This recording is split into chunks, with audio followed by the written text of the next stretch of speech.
Hey, everybody. Welcome out to another episode of Windshield Time at Mountainlands Apply. I'm Joey. I'm here with Spencer, the man of all sorts shorts.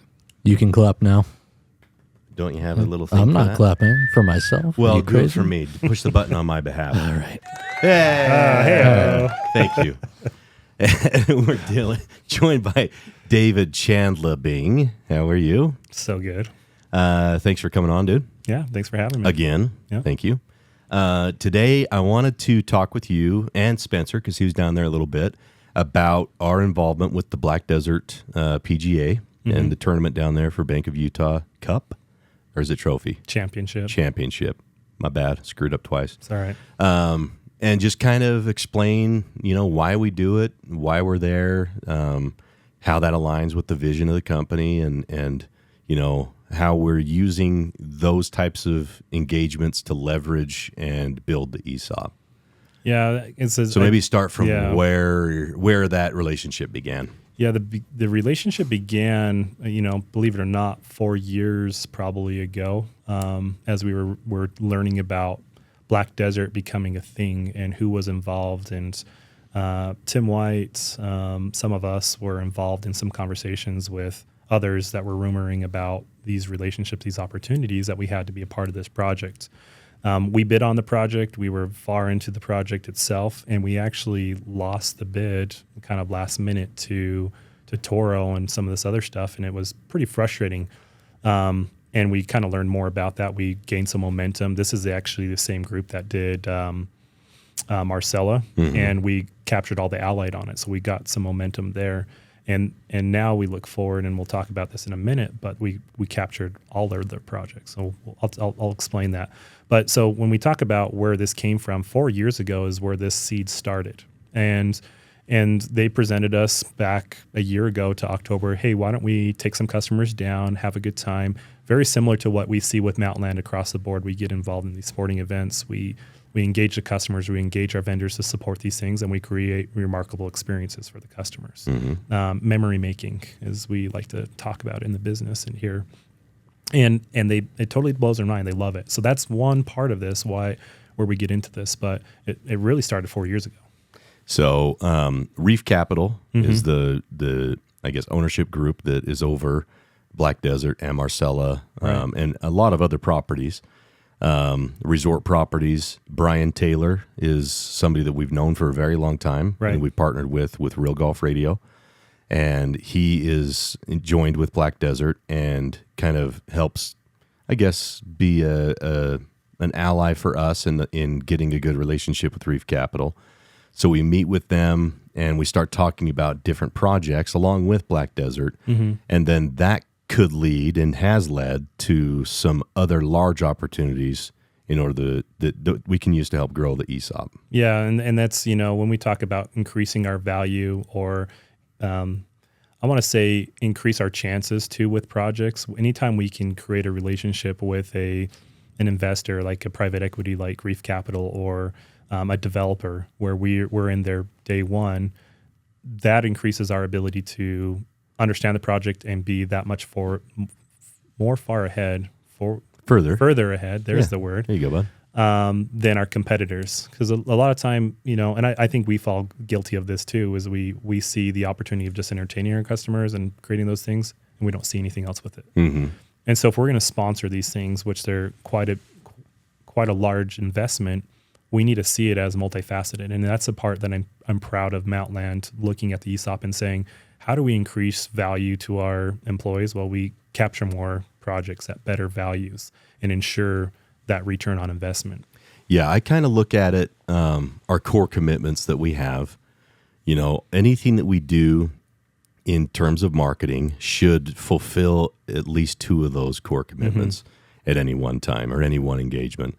So for our relationship with the Mammoth, we have one facet of it where we can take and entertain customers, and that helps to make their business better because we can understand in our conversations with them what we can do in order to be a better business partner with them. At the same time, we can use that relationship with the Mammoth to do the Assists for Hope, and we can use those dollars that we are spending with them to enrich the community by donating that money from the Assist for Hope to Primary Children's. For Black Desert, we're having relationships. We can entertain customers down there, make their business better. At the same time, we can enrich the community down there and be a good steward of the community. And we can parlay that into more opportunities to build the ESOP by somewhat leveraging our opportunities for winning projects down the road with these groups and the general contractors and subcontractors that are working with them. We can get relationships with them as well so that we at least have, maybe you can get a second look on a project, or you can be involved in the design of a project, and we can have a better opportunity to specify some of our proprietary brands in their project, like Rainbird or American Flow Control hydrants, so something like that. Right. We can actually help them build that out, and that can make their business better because we only represent quality products. It's cool because I'll move to like the power district, and we've talked about that. At that table was the end user, Larry H. Miller. There was the GC, and there was Mountainlands sitting there at the table. Yeah, the supplier. Like, what does a supplier have to do with any of these future developments? But it has everything to do with it because that relationship's important to them. And moving that to what we've done with Black Desert. Well, we, like you said, we are there with the contractors, the subs, the developer. Tim and I had an amazing conversation with the architect GVI, who has offices here, San Antonio, internationally. Said, what are things you guys are working on that we can be a part of? And they loved it. They said, we'd love you to come in and share us what you have because we need an ally in the market because we don't know the best products or availability. And sometimes a vendor comes to us and says, this is the best thing. We need another voice to help us with these decision-making process. Sometimes it doesn't come back to us. But other times it's like, we didn't know about this project unless this architect or this developer told us about these things. And that's where it's really rewarding to see those things flourish. So the networking is amazing. The other thing that was awesome about this, about giving back to the community, doing something like this is a huge economic engine for Southern Utah. It brings in a lot of cash. It allows for further things to happen. And it helps us, obviously, on the contractor side. But the other thing that was cool about this is part of what we wanted to do to be true to enriching the community was the scholarships that we did for the agronomy students. Yeah. And, $5,000 for both of them may seem like not a big deal to some of the stuff that we've done. For them, it was life-changing. Yeah. And that's what I'm proud of, is that we have that focus to do things like that, because we can put it to marketing and it'll get some buzz on it. We can put it to other things, but we don't do it for the marketing as much as we do it because it's the right thing to do for the community, to give back something to them as well. Right. Going back to, helping them understand what's going on their projects. A lot of times and I have family members that are engineers, and they tell me this all the time. They don't know what the new products are. They know how to do the math. They know how to do elevations. They know how to do all those things and how to design out a community, but they don't understand what new technologies are out there that could help them save space. Or, for instance, underground water retention and detention. My brother-in-law is an engineer, and he had no idea that storm bricks even existed. Right. And when I showed him those, he's like, wow, this is an awesome technology. Can you send somebody down to just train my team on this so that we understand that this is an option? And that helps them lower their footprint when they're storing underground. It makes it so they can actually store underground. They don't have to have big catch basins that are tying up a bunch of ground space. They can now have that same ability to retain and detain water, but they can put it underneath the parking lot. Yeah. And then they can have more room to put cars on that area and then save the green space for true green space. Right.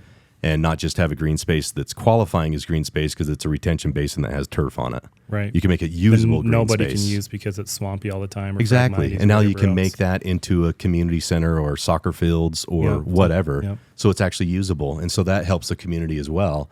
And it helps the engineering community to keep them informed of what's out there.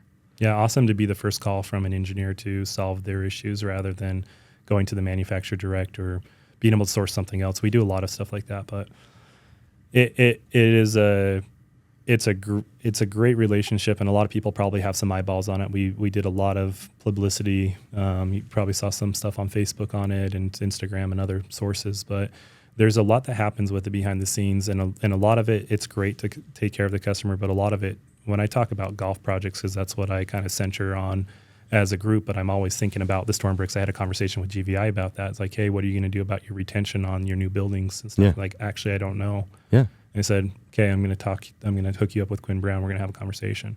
But we started talking about the golf courses, 3 new courses to Shivwitz, another Marcella course that we're on. They have what's left over with Black Desert in the future. They have the Cormont and the other stuff in Heber. Mm-hmm. They're building other places. We're sending direct product to Cornerstone in Colorado, Sweetens Cove in Tennessee, Virginia.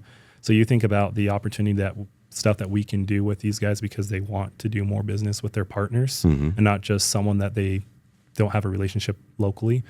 That's big. That's big for us as a company. Well, and it's one thing for them to know us and like us, which they do, and they do. But it's also, we have proven to be able to help them cut lead times on their projects. And that's really where the rubber meets the road. Yep. If they can get their project finished faster and get it occupants in their, hotels and housing units faster, they can start turning their money faster. Right. And that's how we're a key cog in that wheel for them to make sure that they can get their projects done more quickly. Shorts, you were down there a little bit at the tournament. Yeah, just a little bit. What type of things did you see that were kind of interesting that Mountainland was involved in? I mean, I was there at the beginning for the agronomy part of it, like the dinner and giving away the scholarships. Scholarships, yeah. And I thought that was a beautiful thing, too, because they work hard, and I got up with them in the morning, not as early as they did, which I was up at 6. Yeah. So that's not as early as they did, but yeah, they work hard, and I thought that was cool that they got that recognition. Definitely creating an experience for them and a positive one for a few of us. So well, and you look at those scholarships, and they're really going to people that aren't looked at very often. Like a lot of people don't even know what agronomy is. No. I think you were interviewed Soil by and plant science. Yeah, you were interviewed by was it KUTV News ABC4, or ABC4? Yeah, and they didn't know. They had no idea what agronomy was. But to be able to shine light on that and recognize a less, I guess, they don't get the benefits very often. They're overlooked. To really offer that $5,000 scholarship to an overlooked specialty or discipline, I think that's a really cool thing to be able to do. I agree. And I mean, when I was first at the course, I didn't want to step on the grass. You know, it's like this thing is perfect. Pristine. I don't want to touch this. Yeah. And that's what they do, right? Yeah. They take care of that and they make it perfect. Yeah. So. Well, and they're conserving water. They're trying to do it the right way. They're making it so that it's not just beautiful, and it is, like strikingly beautiful, but they're also trying to do it at the same time as conserving water and being good stewards of the land as well. That's a word, steward, is, I think. And I also, I think it's romantic too from us. Our perspective is we love our trades. We love our tradesmen and women. They do fantastic work. And if we can tell their story and share how valuable they are to the community, anytime we can do that, that's one of the things I'm proud about. So and a lot of us come from those backgrounds, you working from the farm, me being in the maintenance facility and in construction and landscape before coming over. There's just a lot of pride in what we've done and what we built and what we're continuing to tell their story because they are valued and important to the community. Yeah, we did that campaign a few years ago, the We See You campaign. Yeah. And I think that still kind of lives on in our approach, that we see those people who are overlooked. We see the agronomy student that doesn't necessarily get the grants that you're going to get if you're going into a medical field or something like that. We see those types of people who are public works professionals, and we want to shine some light on them because they do a service to the communities that they're in that nobody else is doing, and they should get just as much recognition as anybody. Yep. They are oftentimes a first responder. If there's a tragedy, if there's a line that breaks and there's a flood because there's a water line that popped someplace, they respond first. Right. And they're on the front lines trying to take care of that disaster. So it's something that needs to be talked about more often, I think. And I'm proud of our company for being, one that's kind of leading that charge. Absolutely. Yeah. Okay. Well, thanks for coming on, dude. Thanks Sure. for telling us a little bit thanks. more about that. I think it helps our people to understand that the things that we're doing is, being respectful of the precious funds that we have, and that it's moving the ball forward for the ESOP. So thanks for doing that, bud. Yeah, I think that would be my only comment of any comment on this is like, it is impressive, not only what we do for these events, but it's also the thought process we put behind this. It's not just we want to do this, let's go do it. It was very thought out and planned. And when I say 4 years, every much of that 4 years was thinking about how this relationship would look. And that's important to know, that we're trying to be good stewards of what we're given as an ESOP to do these things. Yeah, that's awesome. Yeah. Thank you for doing that, bud. Absolutely. Thank you, Shorts. You got anything else you want to add, bud? Yeah, happy Halloween, everybody. this is clap for this. This is probably the most Spence's talked in the group. That's true. Yeah, let's clap. Hey! Oh, so you will clap for yourself? for on No, Sunday. I said let's clap. Oh, You let's. guys- Yes, let's do it together. Let's do it all together. All right. Happy Halloween, everybody. Love you all. Drive safe, and see you down the road.